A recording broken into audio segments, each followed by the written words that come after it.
My ex-boyfriend was straddling me in the road, actually stabbing me. His knees were on each side of me, and the young man pulled him off of me, and the girl was on the phone with 911 the whole time. So I think these are my angels. The trauma surgeon was standing at the foot of my bed and said to my mother, "This girl is an absolute miracle. This never happens."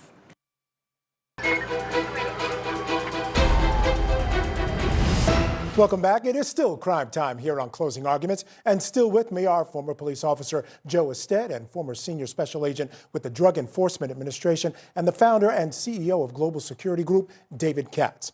Our next story comes to us from our great affiliate, WTKR in Norfolk, Virginia, where a domestic abuse survivor recounts her attack. WTKR reporter Chelsea Donovan has the story.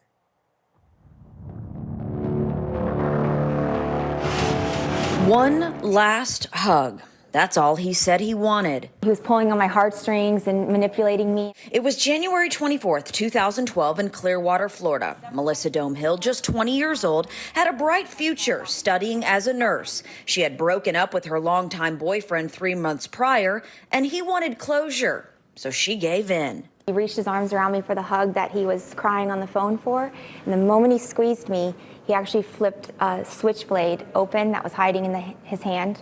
And he first stabbed me in the shoulder, then the neck, on the back of my neck, and then the side of my face. And that was the beginning of a fight for my life. She screamed, wailed, and ran for help and landed in the road in front of her home. It's really gruesome, but that's when my mouth filled with blood, and I knew this man's here to kill me. Everything in my whole life came flashing at that moment. The brutal attack was just beginning. The ex-boyfriend would go on to stab her 29 more times with a larger knife and leave her in a pool of blood lifeless. Thankfully, 2 teenagers at a nearby park came to the rescue. My ex-boyfriend was straddling me in the road, actually stabbing me. His knees were on each side of me, and the young man pulled him off of me, and the girl was on the phone with 911 the whole time. So I think these are my angels. Dome was found by police on patrol and rushed to an ICU. I said my final prayer because I was like, this is it. Trauma surgeons worked on her for 5 hours. She flatlined 4 times and had a stroke. The blood loss was becoming too much, but Melissa fought hard. When I woke up, I couldn't believe it. I remember touching myself, touching the tube. I was intubated, and I was like, I'm alive. I am alive. I was just so appreciative. I can remember it coming over my body. I was so grateful that I was alive. And my mom was right there, and she just said, I love you. Squeeze my hand if you know it's me. Melissa's life was not supposed to end that day. She had a higher calling. The trauma surgeon was standing at the foot of my bed and said to my mother, "This girl is an absolute miracle. This never happens." All right, and our question for our experts is, how does law enforcement combat domestic violence? Gentlemen, it's an age-old question. Joe, I'll start with you. Oh, this has been a horrific and amazing scene at the same time. Thank God for those 2 teenagers that pretty much probably saved their life.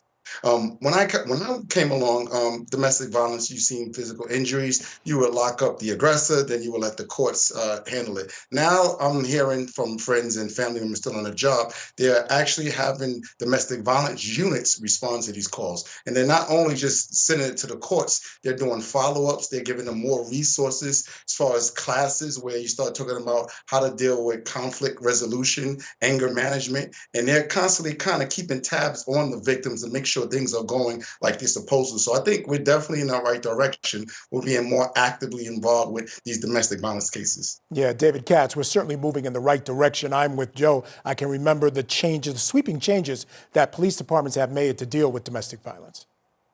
Oh yeah, well, there's like the must arrest policy. So whereas in prior years, an officer would come in and then the victim would say, no, it's okay, I don't want to press charges, and they would leave and come back, and the next day you'd find a body or a very, very badly injured person. I agree with Joe completely. It's the follow-up. The one thing this story didn't go into is what was the preceding story. Was he aggressive and abusive beforehand? Did she have any knowledge that he could act violently? And of course, did she take any law enforcement action? Was there a restraining order? So the first, and so ladies out there in the audience and men too, who sometimes are the victims, the first sign of this, you understand it's not getting any better. Act All right. immediately. Do not wait.